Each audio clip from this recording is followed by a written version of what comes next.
আমার লাইফ নিয়ে আমি বড্ড চিন্তিত গালিব। রাত কেটে ভোর আসে, ভোর কেটে রাত আসে, শুক্র গড়িয়ে শনিও চলে আসছে।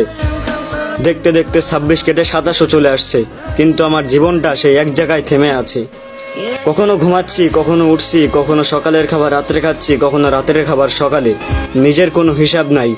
মাথার মধ্যে দিন রাত শুধু একটাই চিন্তা চক্কর দেয়, কিভাবে ফ্যামিলির মুখে হাসি ফুটাবো। কানে আজানের শব্দ ঠিকই ভেতরে ঢুকছে, মনটাও চাই সেজদায় গিয়ে শান্ত হই, কিন্তু মাথার উপর চেপে বসা কঠিন দুশ্চিন্তায় পা দুটো যেন থমকে যায়। বাস্তবতা বড্ড কঠিন ভাই।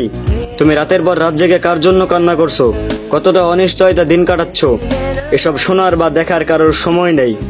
দিন শেষে দুনিয়া শুধু দেখবে তুমি প্রতিষ্ঠিত হতে পারলে কিনা, বাবা মার মুখে হাসি ফুটাতে পারলে কিনা, পরিবারের মুখে হাসি ফুটাতে পারছো কিনা।